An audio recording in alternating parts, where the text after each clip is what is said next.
perdebatan persoalan kiai dan para habib yang hari ini memunculkan wacana tes DNA untuk para habib. Saya orang yang tidak nyaman ketika kemudian kita besar karena dianggap hanya mendapatkan hamutuh atau keturunan dari nenek moyang kita.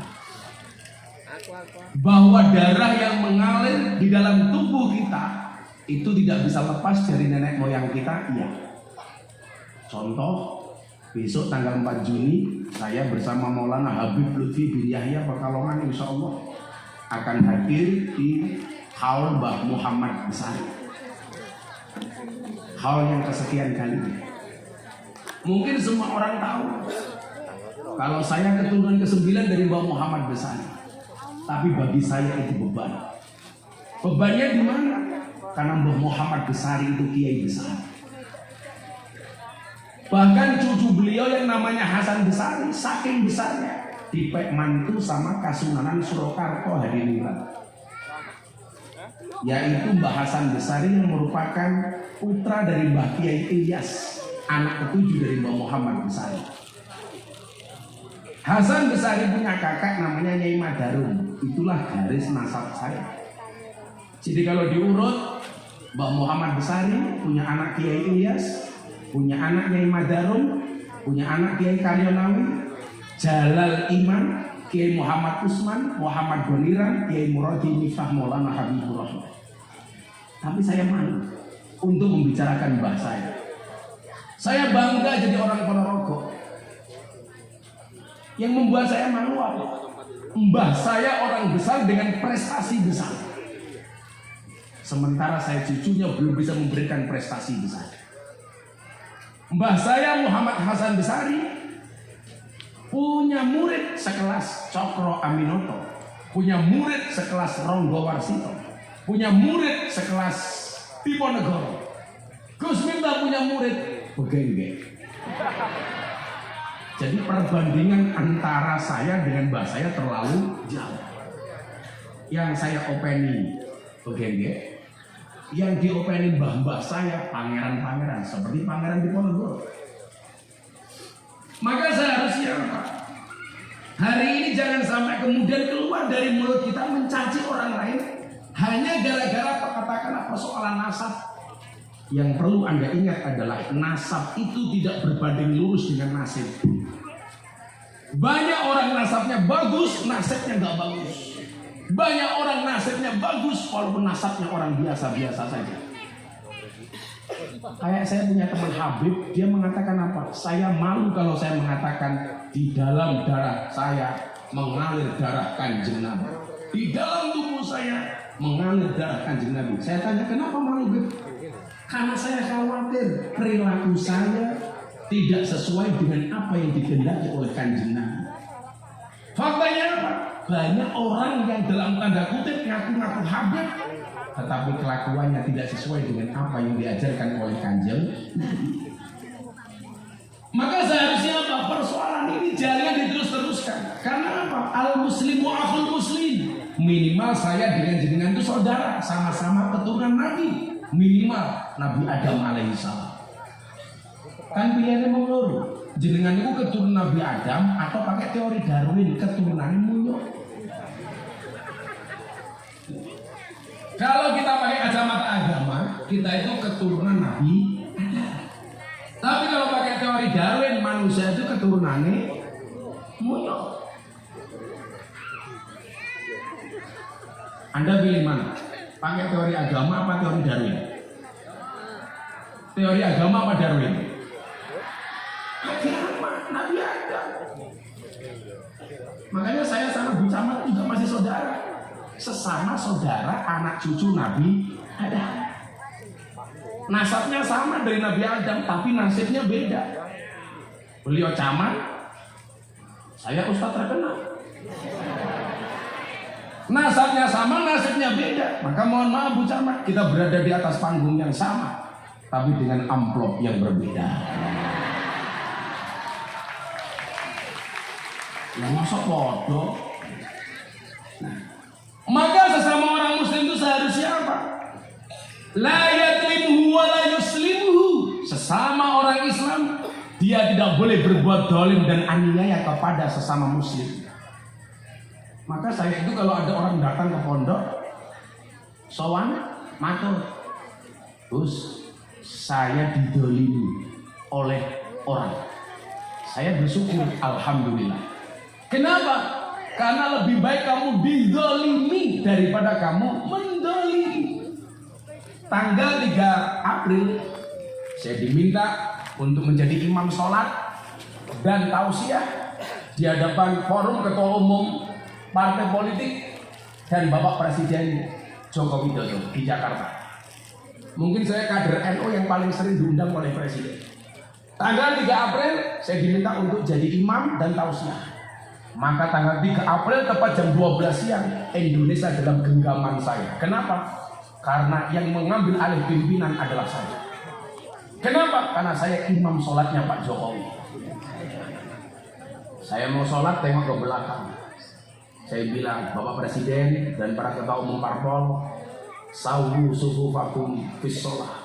Rapatkan dan luruskan sofnya di dalam sholat. Presiden jawab, sami'na wa ata'na. Manut sama saya. Saya takbir, Pak Jokowi ikut takbir. Saya ruko, Pak Jokowi ikut ruko. Saya sujud, Pak Jokowi ikut sujud. Saya salam, Pak Jokowi ikut salam. Rampung sholat, saya tengok ke belakang, saya bilang, cie, mana cie. Waktu itu saya bilang apa? Kenapa toh Pak Jokowi itu kok seolah-olah walaupun disakiti, tapi apa yang diinginkan kok kita lihat dikabulkan oleh Allah. Ternyata jawabannya sederhana, karena posisi Pak Presiden itu sering didolimi. Padahal dikatakan dakwatul mazlum mustajabun. Doanya orang terdolimi itu mustajab. Makanya hati-hati. Kok ada suami mendolimi istrinya, harusnya ibu itu bersyukur. Itu berarti dalam rangka suami menjadikan doa Anda mustajabah. Jadi semakin laki-laki dolim, perempuan semakin bersyukur. Karena berarti doanya semakin mustajabah. Tapi coba sekarang dilihat, yang banyak dolim itu kira-kira suami apa istri? Bu, yang banyak dolim suami apa istri? Coba kalau kita lihat prosentasenya, kira-kira lebih banyak mana suami yang takut istrinya atau suami yang ditakuti sama istri? Prosentasenya ternyata lebih banyak suami takut istri, termasuk Pak Polisi.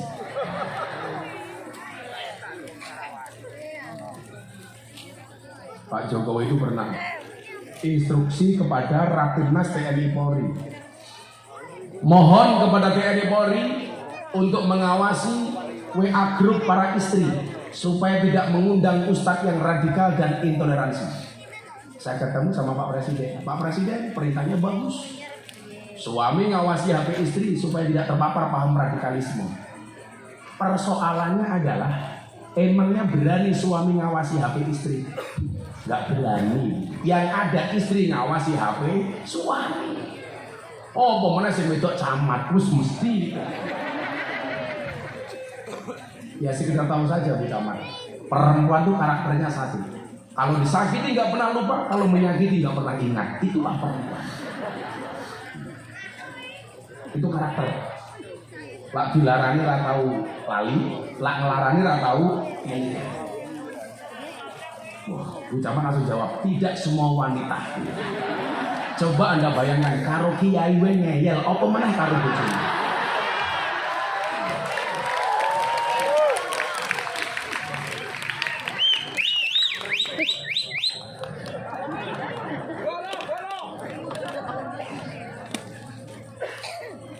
Jadi salah satu rahasia kenapa Pak Jokowi itu doanya mustajabah. Saya itu orang fair, Mas. Kalau Pak Jokowi saya juga saya kritik biasa. Kalau ada kebijakan yang tidak sesuai. Tapi kalau benar ya saya dukung. Bagaimana kemudian dulu dunia itu menyaksikan Indonesia nggak bisa bebas dari COVID-19. Tapi coba Anda lihat faktanya. Muncul COVID, semua negara bingung. Bahkan diancam dengan resesi global. Tapi kemudian presiden turun tangan. Semua dunia minta supaya Indonesia di lockdown total. Semua orang di dalam rumah. Gak usah keluar supaya COVID cepat selesai. Pak Jokowi ini ya, gak ada lockdown total. Cuman dengan istilah-istilah tertentu. Tahu ekonomi rakyat berantakan. Bahkan saya dengar di Ponorogo ketika COVID, para istri di Ponorogo sudah pintar jualan.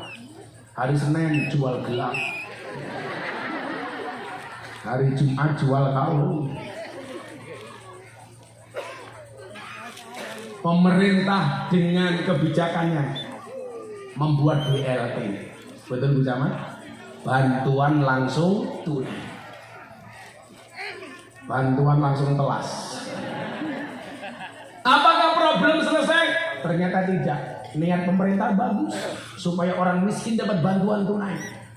Tapi ternyata banyak kasus termasuk di Ponorogo. Akadnya jelas. Bantuan langsung tunai untuk orang miskin. Tapi lucunya disambit yang punya mobil juga ngaku miskin.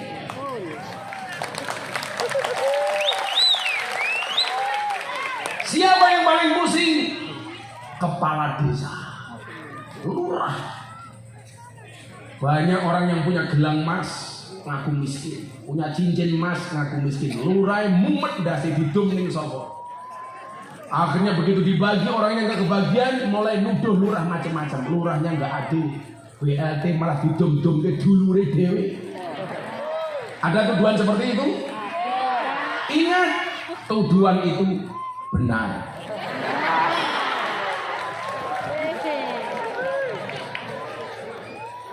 Ada Pak Lurah di sini? Gak ada. Gak ada. Halo bro. Ya rasa cilik hati Pak Lurah. Ya cangkemnya warga itu begitu Pak. Patah Pak Lurah. Pertanyaannya kemarin Pak Lurah demo di Jakarta Pak Lurah. Ikut nggak? Bagus. Lurah demo ke Jakarta. Saya tuh kadang-kadang heran sama Pak Lurah. Katanya nggak susah jadi lurah, gajinya kecil. Kok demo ke Jakarta minta perpanjangan masa jabatan? Kan pekok ini. Katanya jadi lurah susah, gajinya dikit. Kenapa minta perpanjangan masa jabatan? 6 tahun menjadi 9 tahun. Alasannya apa Pak Lurah? Supaya warga tidak sering terjadi konflik horizontal sesama warga. Saya lihat apa benar ini alasannya. Ternyata alasannya bukan itu Pak Lurah.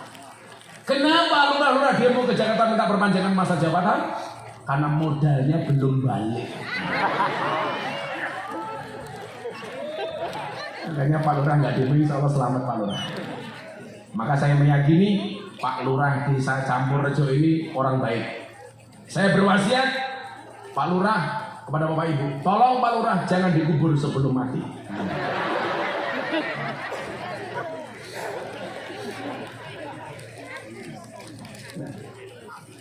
Maka Bapak Ibu yang saya muliakan, BLT muncul, ya. Masih banyak orang protes sama presiden. Bagaimana cara menyelesaikan COVID? Maka diadakanlah vaksin. Masih ingat ya, Bu Camat ya, vaksin. Tujuannya apa? Macam-macam. Vaksin diragukan sertifikasi halalnya. Kita nggak mau divaksin. Pokoknya cari kesalahan pemerintah. Maka bekerjasama dengan Majelis Ulama Indonesia memunculkan sertifikasi vaksin. Sertifikasi halal muncul, masih protes. Tolong presiden ngasih contoh suntik vaksin pertama kali. Ingat Pak Lurah? Saya ingat betul Pak Jokowi mau suntik. Curiga kalau Pak Jokowi nanti disuntik bukan vaksin yang seperti untuk rakyat, minta live TV. Akhirnya Pak Jokowi mau suntik vaksin live TV. Begitu live TV masih muncul kecurigaan. Apa? Jangan-jangan vaksinnya digunakan vaksin yang lain. Saya bilang begini, ya kalau doanya Pak Jokowi itu mustajabah ya lumrah, karena beliau sering didolimi. soal keturunan, katanya Pak Jokowi keturunan PKI Cina. Nggak terbukti, orang masih cerewet. Nuduh lagi, Pak Jokowi ijazahnya palsu. Dan sekarang alhamdulillah yang nuduh ijazah palsu nyemplung penjara. Musuhku Gus Nur.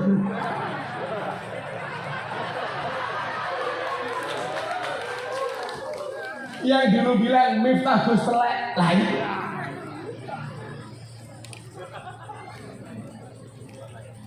Jadi kangengan. Saya dulu dibilang Miftah Gus Telek, kemudian saya jawab cangkemmu Nur. Sama panitia malam hari ini. Kalau sampai pengajian sampai akhir nggak ada kipas angin, cangkemmu Pak nanti kipas angin. Panas ya. Katanya panik-panik kan ada Gus Nur gitu. Subuh Pak Lurah. Lah kok siap-siap bulan ini kipas angin kok siap. Oi, kipas angin bro. Padahal seharusnya apa? Ini masih tema halal bil halal, tolong menolong, memaafkan. Seharusnya apa? Sesama muslim itu tidak boleh berbuat zalim dan aniaya kepada saudaranya. Maka kemudian hadis riwayat Muslim ini dilanjutkan, man kana fi hajati akhihi kana Allahu fi hajatihi. Barang siapa membantu kebutuhan saudaranya, maka Allah akan memenuhi kebutuhannya. Makanya coba Anda lihat karakter orang beriman itu kalau menurut hadis itu enteng-enteng banget. Man kana yu'minu billahi wal yaumil akhir falyukrim jarahu. Barang siapa beriman kepada Allah dan hari akhir, ciri-cirinya apa? Muliakanlah tetangganya. Berarti apa? Mukmin yang paling baik itu adalah yang paling baik dengan tetangganya. Ada lagi hadis, man kana yu'minu billahi wal yaumil akhir falyukrim daifahu. Barang siapa beriman kepada Allah dan hari akhir, hendaklah dia memuliakan tamunya. Maka tamu belum minta kopi, harusnya dikopi nih. Tamu belum minta kipas, harusnya dikipasi.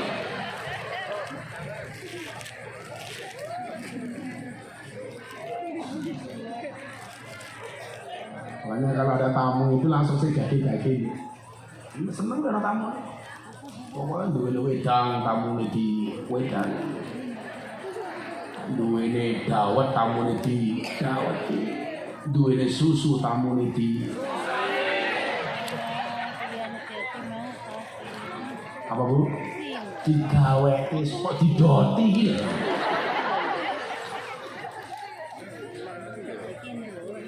Saya tuh nggak tahu di kamar. Kalau ngomong susu itu pasti yang terus itu bukan perempuan, bapak-bapak. Karena memang laki-laki itu seperti saudara. Kalau ketemu susu pasti gembira. Belah lurai sibuk tak telepon. Beliau kan mau ke Pak Lurah, Pak Lurah telepon.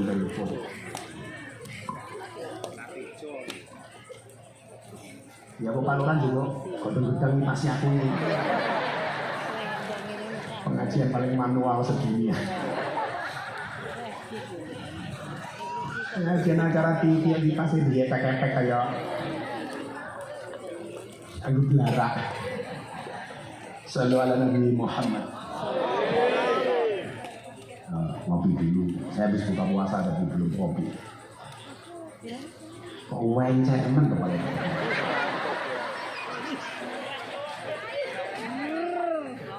Kurang kental goblok seger gitu.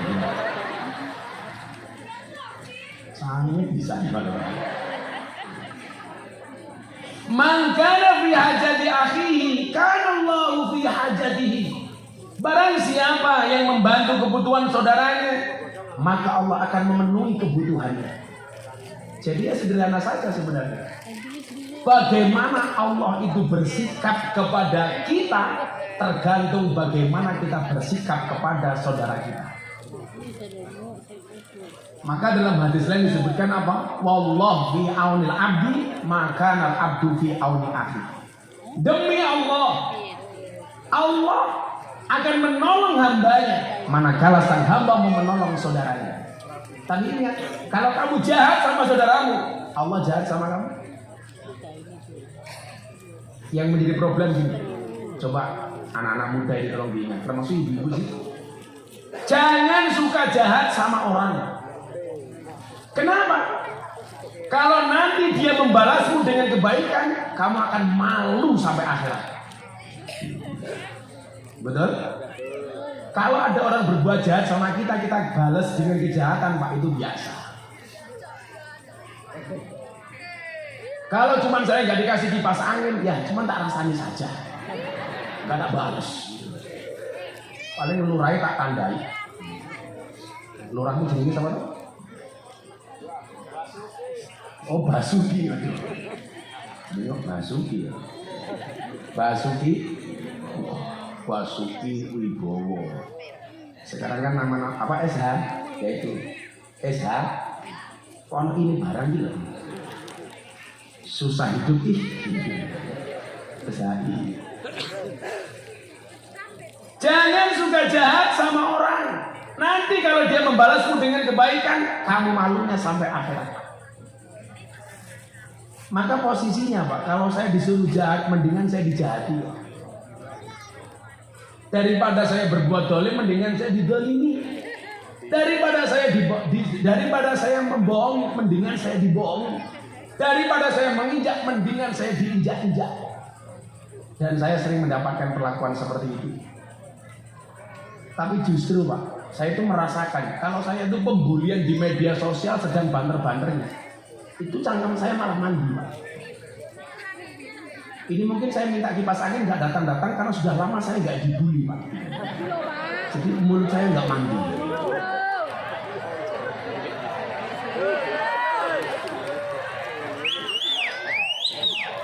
Makanya begitu datang ya kipas angin lama yang banyak sarang-sarang nyamuk. Oh, baru ya, Pak. Acara selanjutnya masang kipas angin. Karena kipas angin ini karena colokan mudar dan goyang.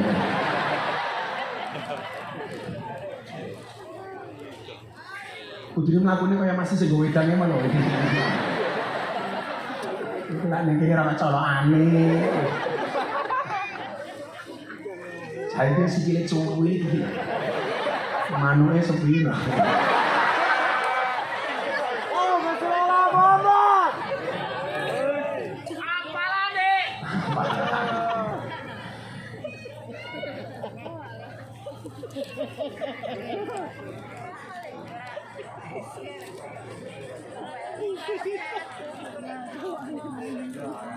Anda ini karena colok aneh, tahu ya.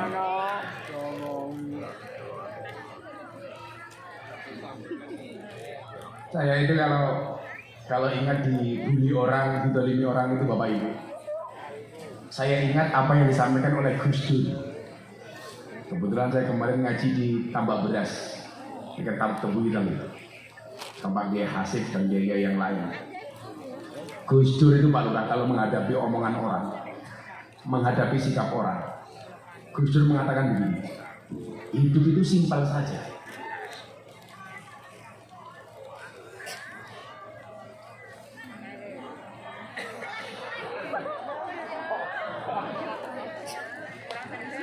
Pengajian malam hari ini yang paling berat bukan menyiapkan panggung, bukan menyiapkan sound system, tapi menyiapkan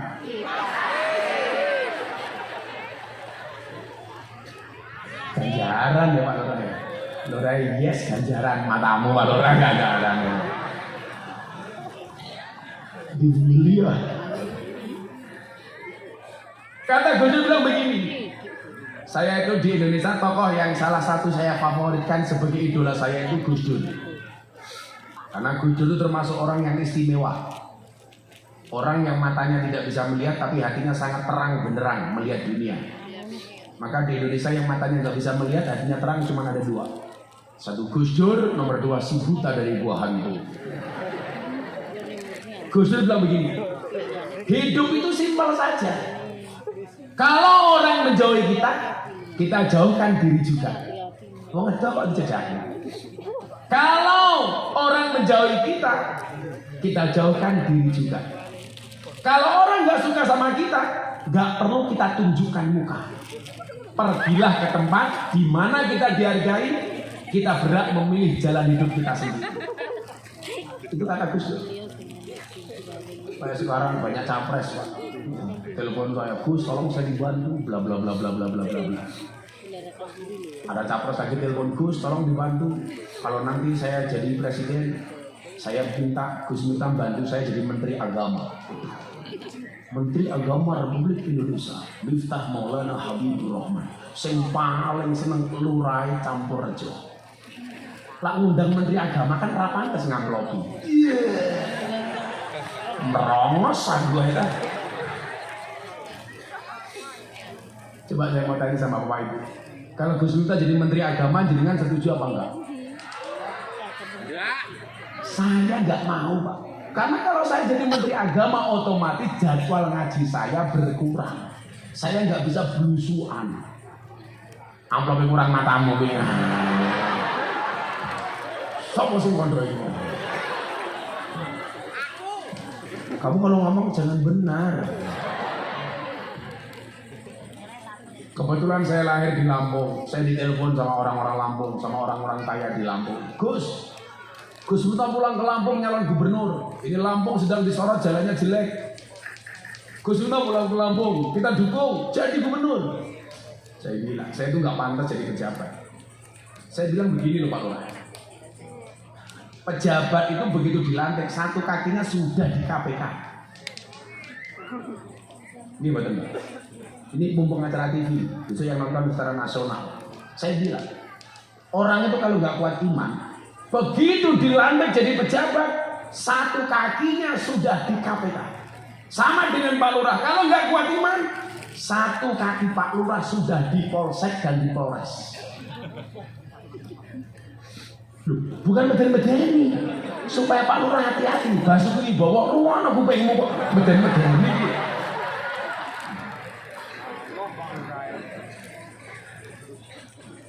Kalau lurah itu penyakitnya cuma satu di mana-mana. Mudah-mudahan nggak sampai campur aja. Lurah itu kan penyakitnya cuma satu, Pak. Nguntal dana desa itu aja. Makanya harus dijaga gitu menurut saya. Camatin bilangin lurah ya. Enggak kok enggak. Ada apa kamu dengan Pak Lurah? Nguntalnya mantep deh. Lah masa aku mbadok dana desa ya pantes Pak Lurah. Nguntal lah. Saya itu enggan kalau diminta jadi pejabat. Apalagi kemarin capres-capres kan saya tiga-tiganya kenal baik. Mas Prabowo, sahabat dekat saya dari tahun 2013. Mas Anies Baswedan, sahabat saya, sejak dia jadi gubernur. Mas Ganjar Pranowo, sahabat saya. Sekarang gini aja, kita tuh boleh beda pilihan, tapi ingat menjaga kerukunan hukumnya wajib. Jangan sampai pemilu 5 tahun, yang kita pilih saja kadang-kadang juga enggak ngopeni kita. Tapi kita bermusuhan dengan tetangga kita gara-gara beda pilihan. Naudzubillahi min ngono Pak Lurah. Alaku kampanye Pak Lurah umpama di Basuki Wibowo sok nyalon meneh. Saya Basuki Wibowo mencalonkan kepala desa campur rejo yang kedua kalinya. Kalau saya baik silakan Anda pilih, kalau saya tidak baik tolong jangan dipilih. Ini warga malah milih awakmu Pak Lurah. Umur menamung, wis entek jabatan iki. Oh ya wis ora payu. Jadi sing arep nyalon-nyalon ya, lak kampanye ngono kan. Lak aku apik pilihan, lak aku ora apik rasa mau pilih. Orang itu malah simpatik. Tapi kalau saya umpamanya sapa? Kene wong kene sing paling lucu rupane sapa sih? Pokoknya awakmu jenengmu sama cowok awak tahu itu sudah triplek iki lho. Jenengmu sapa? Saprol. Wah, jenenge Saprol. Saprol. Pokoknya pilih saya Saprol. Bersih, jujur, terpercaya. Orang ora percaya. Jarine bersih kok raine ora glowing. Lah ngono mikir.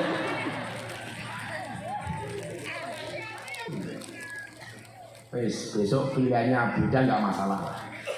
Tapi jangan sampai kita bermusuhan, setuju ya? Gus Miftah besok nyoblos siapa? Jelas, nyoblos istri saya. Lha nyoblos apa meneh? Masa nyoblos rondo Ponorogo. Rondo ini siap, aku ajar. Ada janda di sini? Banyak. Sing rondo ngacung. Wala sing arep dhewe ngacung sing jeng ya Allah. Pantesan. Kayaknya melu-melu nggak kacamata kayak aku ya. Kamu nafsi ya sama aku. Tandanya Pak Wibowo ya Allah. Rondo di bapak hijau. Lemu nih ya Allah. Kayaknya rondone hijau nutupi rai tak pikir isin. Bono pamer jam.